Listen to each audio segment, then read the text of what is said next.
Subscribe कीजिए हमारे channel को और बेल आइकॉन को दबाइए हमारी लेटेस्ट वीडियो सबसे पहले।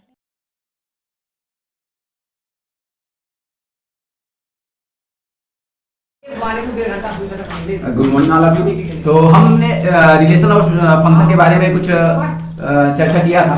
तो उसमें पहला टॉपिक आपका था रिलेशन में मैंने बताया था कि संबंध क्या होता है।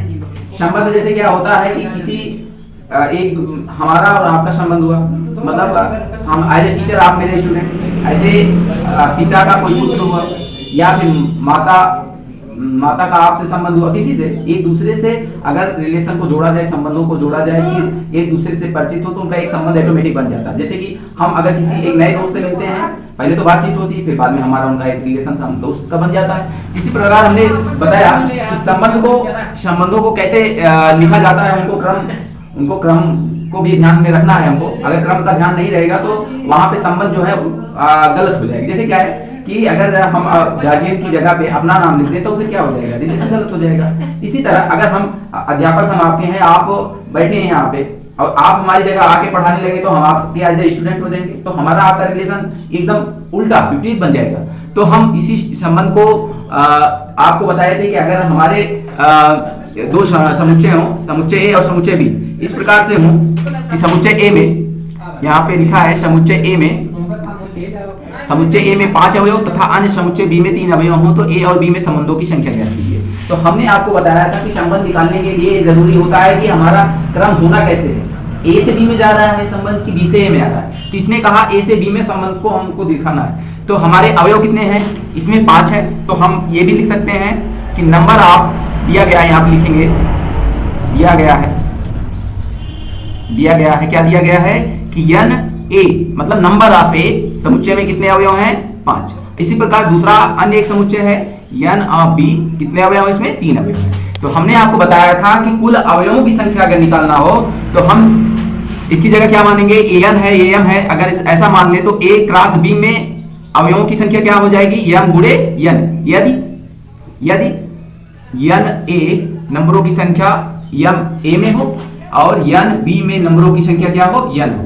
इस प्रकार अगर हम अवयवों की संख्या निकाल रहे हैं तो ये अवयवों की संख्या बन गई m n, ये अवयव हो जाएंगे किसमें, a क्रॉस b में।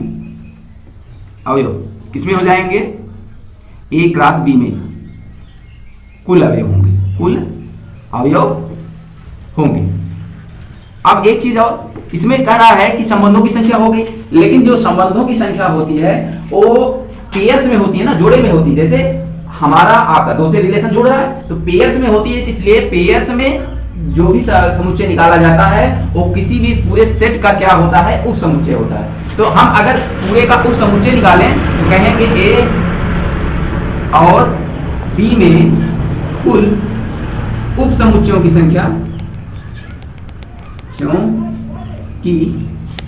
क्या हो जाएगी, ये हो जाती है 2 पावर mn। जबकि हमारा mn क्या निकला है, mn इसकी जगह लिखे तो mn मेरा है mn का मतलब कि इसमें आपका नंबर ऑफ 5 एलिमेंट है, इसमें nb में 3, तो क्या हो जाएगा 15।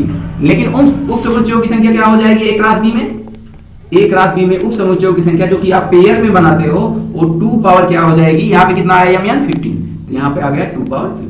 ये आपके उप समुच्चयों की संख्या हो गई, ये आपका सॉल्यूशन हो गया। क्लियर है।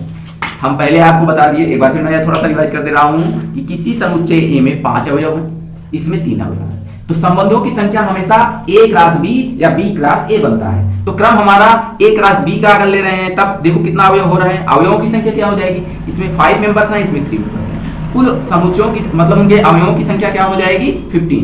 और नंबर ऑफ पेयर्स जो सेट होते हैं वो a क्रॉस b के क्या होते हैं, सबसेट होते हैं, अर्थात उप समुच्चय होते हैं, जिसको R समुच्चय से आप प्रदर्शित करते हो। तो उसको a cross b equal to क्या हो जाएगा, 2 पावर 15 हो जाएगा। तो ये आपको पहला क्वेश्चन क्लियर हो गया होगा। तो अब हम नंबर ऑफ सेकंड क्वेश्चन लेते हैं। सेकंड क्वेश्चन क्या है, सेकंड क्वेश्चन है यदि a में ये आपके अवयव हों, b में ये अवयव हैं, तो कौन सा समुच्चय a क्रॉस b में संबंध है, संबंध रखता है या संबंध है। अब बताइए, संबंध हमारा अगर a क्रॉस b का है, a क्रॉस b को हम R समुच्चय से सेट से प्रदर्शित कर सकते हैं। समुच्चय जिसको कहते हैं लिखेंगे a क्रॉस b है, तो हमेशा अवयव इधर से आएगा, a से पहले ले जाएंगे a4 दूसरा क्या हो जाएगा A5, और इसके बाद कौन सा, ये 1 1 क्या हो जाएगा 6 हो जाएगा, फिर इसके बाद 2 2 क्या हो जाएगा 4 हो जाएगा, इसके बाद 2 5 हो जाएगा, ये इसके बाद 2 6 हो जाएगा, इसके बाद 3 3 4 हो जाएगा, 3 5 हो जाएगा, और इसके बाद 3 6 हो जाएगा। क्लियर है? देखो आपका ये बन गया एक क्लास बी। एक क्लास बी में जितने उप समुच्चयों की संख्या होगी वो आर एक सेट में होगी, इसको 1 4 मतलब एक एक ऑर्डर में होगी एक क्लास बी के, तो 1 का नंबर पहले रहेगा 1 4 1 5 1 6, ठीक, और 2 4 2 5 2 6 3 4 3 5 3 6, ठीक है, ये आ गया। ठीक है, तो अगर ये इसी चीज को अगर हम उस क्वेश्चन के आधार पर देखें, उस क्वेश्चन से आप देख सकते हो ए क्लास बी नंबर ऑफ, इसमें कितने एलिमेंट हैं 3, उसमें कितने एलिमेंट है या बी में कितने अवयव हैं 3। तो हम अगर देखते हैं कि ए क्लास बी में अवयवों की संख्या क्या है 3 क्रॉस 3, कितने आ गया 9। अगर हम इसमें उप समुच्चयों की संख्या निकालें तो ए क्लास बी में उप समुच्चयों की संख्या होता है 2 पावर n, क्या हो जाएगा 2 पावर 9। देखिए 9 अवयव आया है कि नहीं, 1 2 3 4 5 6 7 8 9, क्लियर हो गया, ये हो गया। तो अब हम इस रिलेशन से जाएंगे, रिलेशन इसमें दिया है, कुछ रिलेशन दिए गए हैं, उस रिलेशन में हम देखेंगे क्या आप ऑर्डर को फॉलो कर रहे हैं कि नहीं कर रहे हैं। जैसे इसमें दिया गया है, इस क्वेश्चन में दिया गया है कि एक रिलेशन है आपका ए, इसमें क्या रहा है R1 जो रिलेशन बन रहा है वो कैसा बन रहा है इस ऑर्डर में 1 4 1 5 और 1 6। तो ये एक चीज बताइए, ये सारे ऑर्डर ए क्लास बी के हैं, इसलिए ये क्या है, ये ए क्लास बी का एक संबंध है। सही है, क्योंकि आप लिख सकते हो क्योंकि संबंध ए क्लास बी का है अतः R1 एक समुच्चय है, R1 एक समुच्चय। ठीक है, ये बात क्लियर हो गई। इसी तरह बी एक क्वेश्चन दिया है, इसमें देखो बी नंबर आप दिया है, ये कर रहा है R2 एक रिलेशन दिया है जो इस प्रकार ऑर्डर में है, कैसे 1 5 है, इसके बाद क्या है 2 4 है, क्लियर, इसके बाद यहाँ कर रहा है 3 6 है। आप बताइए इसमें क्रम एक क्लास बी का है कि नहीं, पहले आप इसको देख लीजिए। 1 का नंबर है, ठीक है, 2 का नंबर ए में है, ठीक है, 3 का नंबर ए में है, ठीक है, ए क्लास बी का रिलेशन दे रहा है, इसलिए क्योंकि संबंध ए क्लास बी में है का है, इसलिए अतः R2 भी एक संबंध है, एक समुच्चय बनाता है, एक समुच्चय। ठीक है, इसी प्रकार अगर हम सी में ले लो, इसमें सी भी दिया है, सी कह रहा है R3 एक रिलेशन जोड़ रहा है, कैसे 1 4 1 5 फिर 3 6 और इसके बाद 2 6 इसके बाद 3 4।